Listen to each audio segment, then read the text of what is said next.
দলদাস বিনীত গোয়েল নাকি কালী পুজোর দিন মমতা বন্দ্যোপাধ্যায়ের বাড়িতে প্রসাদ বিতরণ করেন। রবিবার সন্ধ্যায় রাজভবনের বাইরে দাঁড়িয়ে কলকাতা পুলিশ কমিশনারকে তীব্র কটাক্ষ করলেন বিরোধী দলনেতা। রাজ্যপালের সঙ্গে দেখা করে রাজভবন থেকে বেরিয়ে হুঙ্কার দিলেন শুভেন্দু অধিকারী, আমি যা ধরি শেষ করে ছাড়ি, ভেবেছিল পালিয়ে যাব। স্পষ্ট জানালেন 19 তারিখ বিকেল 4টে থেকে আমাদের ধর্ণা চলবে। ধর্ণার অনুমতি চেয়ে ইমেল করেছেন কলকাতা পুলিশের কমিশনার বিনীত গোয়েলকে। এখনো পর্যন্ত অনুমতি মেলেনি। তবে অনুমতি না পেলে কুছ পরোয়া নেই, কারণ বিরোধী দলনেতা তিনি কিন্তু বলছেন যে তার কাছে প্ল্যান বিও রেডি রয়েছে। জানিয়েছেন গত 3 বছর ধরে যেভাবে সভার অনুমতি আদায় করেছেন ঠিক একইভাবে ধর্ণা কর্মসূচির অনুমতিও তিনি আদায় করবেন। কি বলছেন বিরোধী দলনেতা শোনাবো আপনাদের। আমি কলকাতা পুলিশ কমিশনার দলদাস বিনীত গোয়েল, যিনি মোজা জুতো খুলে মমতা ব্যানার্জির বাড়িতে কালী পুজোর দিন প্রসাদ বিতরণের কাজ করেন। সেই বিনীত গোয়েলকে আমি চিঠি দিয়ে বলেছি, এখানে ভাইপো বসেছিল, 5 দিন ধরে ধর্ণা দিয়েছিল, ঠিক সেম জায়গায় ভাইপোকে যেখানে অনুমতি দিয়েছে আমাকেও দিতে হবে। 19 তারিখ বিকেল 4টা থেকে আমাদের ধর্ণা চলবে। আমরা প্রত্যেক দিন ধর্ণা করব বলে জানিয়েছি এবং তার উত্তর আমি আজ অবধি মেলে পাইনি। আমি মঙ্গলবার দিন আবার রিমাইন্ডার মেল দেব। উত্তর পেলে ভালো, উত্তর না পেলে আমি যে পদ্ধতিতে পারমিশন আদায় করে এখনো অবধি 100-র বেশি সভা আমাকে গত 3 বছরে করতে হয়েছে, এখানেও ধর্নাটা ঠিক একই পদ্ধতিতে পারমিশন আদায় করে আমি করব। আপনারা যে বিরোধী দলনেতাকে বিজেপি এবং জনগণ দায়িত্ব দিয়েছে, আমি যা ধরি শেষ করে ছাড়ি। বৃহস্পতিবার আমাদের আটকেছে ডিসি ইন্দিরা আর ওই এডিসিপি খালেদ মিরাজ। আজকে ভেবেছিল যে বিজেপি 12টা, তৃণমূল 29টা, আমরা একটু তাড়িয়ে দিই, আমরা আটকে দিই, এরা মনে হয় পালিয়ে যাবে। আমরা সেদিন গার্ড ওয়ালে হাত দিইনি। আমরা পুলিশের নিচের তলার কর্মচারীর কিচ্ছু করার নেই।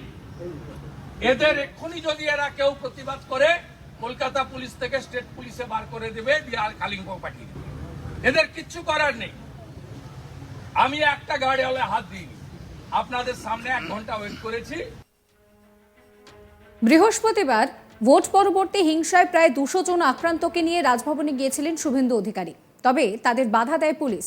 পুলিশের বিরুদ্ধে হাইকোর্টের দ্বারস্থ হন বিরোধী দলনেতা। শুক্রবার হাইকোর্টে তার আইনজীবী জানান, রাজভবনের অনুমতি থাকা সত্ত্বেও পুলিশ বাধা দিয়েছে। শুভেন্দুকে কেন বাধা দেওয়া হয়েছে তা জানতে চায় হাইকোর্ট। বিরোধী দলনেতাকে দেখা করার জন্য রাজভবনে নতুন করে আবেদন করতে হবে বলেও কলকাতা হাইকোর্টের তরফে জানানো হয়। এই নির্দেশের পর রবিবার সন্ধ্যায় রাজ্যপালের সঙ্গে সাক্ষাতের অনুমতি চান শুভেন্দু। সেই অনুমতিও মিলেছে। শুক্রবার হাইকোর্টের বিচারপতি অমৃতা সিনহা জানিয়ে দিয়েছিলেন যে রাজ্যপাল সিভি আনন্দ বোসের সঙ্গে দেখা করতে চাইলে নতুন করে বিরোধী দলনেতা শুভেন্দু অধিকারীকে আবেদন করতে হবে, এবং ঠিক সেই মতোই শুভেন্দু অধিকারী আবেদন করেন। এবং তারপর তিনি কি বলছেন শোনাবো। এখানে ভোটের নামে কার্যত প্রহসন হয়েছে, গুন্ডাদের দখলে ছিল। গণনা কেন্দ্র কাউকে রাউন্ড যে বলা হয়নি। সর্বোপরি আমরা দাবি করেছি যে সমস্ত শেল্টারলেস লোকেদের বাড়িতে পৌঁছে দিতে হবে নিরাপত্তা দিয়ে। যারা আক্রান্ত হয়েছে, তাদের যারা আক্রমণকারী, তাদের বিরুদ্ধে ব্যবস্থা নিতে হবে এবং সাথে সাথে ক্ষতিপূরণ, কেন্দ্রীয় বাহিনীকে দুর্গাপুজো পর্যন্ত রাখা এবং মহামান্য রাজ্যপালের যদি পসিবল হয় এরিয়া ভিজিট করা, যেভাবে 2021-এ আজকের ভাষণের উপরাষ্ট্রপতি তৎকালীন রাজ্যপাল জগদীপ ধনখড় করেছিলেন। মহামান্য বর্তমান রাজ্যপাল মহোদয়ও 23-এর পঞ্চায়েত নির্বাচনে করেছিলেন। সেই সব আবেদন আমরা করেছি। উনি প্রত্যেকের সঙ্গে ঢোকার সময় কথা বলেছেন, এই মায়েদের, দিদিদের, বোনেদের সঙ্গে, অন্যান্য আক্রান্তদের সঙ্গে, এবং কর্মসূচি শেষ করার পরেও তিনি নিচে নেমে এসে প্রত্যেকের কাছ থেকে পেশেন্স হিয়ারিং নিয়েছেন, নোট নিয়েছেন এবং তাকে আমরা এই সমস্ত ছবি, তথ্য ইত্যাদি দিয়েছি। এবং আমরা ওনাকে একটা ডাটা দিয়েছি যে মহামান্য অবসরকালীন সামারে যিনি বসেছিলেন ডিভিশন বেঞ্চ, মাননীয় বিচারপতি কৌশিক চন্দ্র মহোদয়ের বেঞ্চ, সেখানে ডিজিপিকে কমপ্লেন করার জন্য বলা হয়েছিল। 1025টা কমপ্লেন ডিজিপিকে করা হয়েছে। তার মধ্যে টিএম বাড়ি ভেঙেছে, লুট হয়েছে সব 340, 233, 310, 750 এবং রেশন কার্ড 5000-এর বেশি লোকের রেশন কার্ড নিয়ে নেওয়া হয়েছে।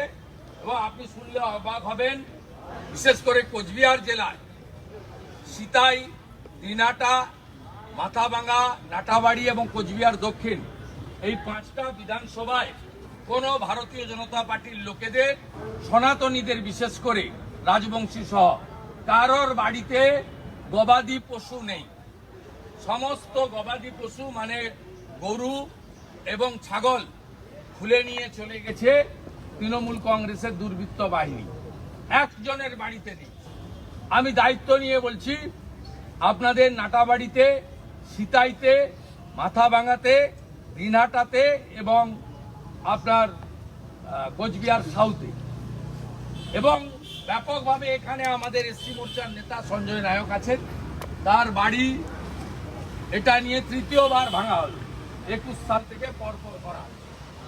এই মাকে কিভাবে মাথা ভাঙা হয়েছে, কিভাবে রড দিয়ে, ইনি বিজেপির কোনো কর্মকর্তা নয়, এর অপরাধ ইনার পরিবার বিজেপিকে সমর্থন করেছে। এইভাবে প্রত্যেক ইনার মন্দির পর্যন্ত, এই যে ঠাকুরকে দেখছেন ইনি সন্ন্যাসী, ইনার মন্দির পর্যন্ত পুরো মন্দির ভেঙে দেওয়া হয়েছে। উনি এখন কলকাতাতে রাস্তায় ঘুরে বেড়াচ্ছেন, গাছের নিচে, ফ্লাইওভারের নিচে জীবনযাপন করছেন। ইনার মন্দিরকে পর্যন্ত রাখা হয়নি। এইরকম একটা পরিস্থিতি পশ্চিমবাংলায় চলছে। আমরা মহামান্য আদালতেও গেছি, পাবলিক ইন্টারেস্ট লিটিগেশন করেছি এবং মহামান্য আদালত নিশ্চিতভাবে আগামী মঙ্গলবার বা বুধবার, যদি মঙ্গলবার কোর্ট না হয় তাহলে হয়তো বুধবার আমাদের মনে হয় শুনানি করবেন।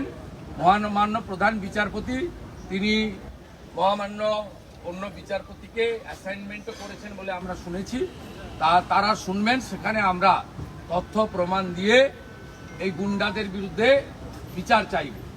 এর বাইরেও আমরা 2021 সালে যে 61টা মামলা সিবিআই করেছিল, সেই পোস্টপোল ভায়োলেন্সের যারা খুনি তাদেরকে সিবিআই এখনো পর্যন্ত গ্রেপ্তার করেনি।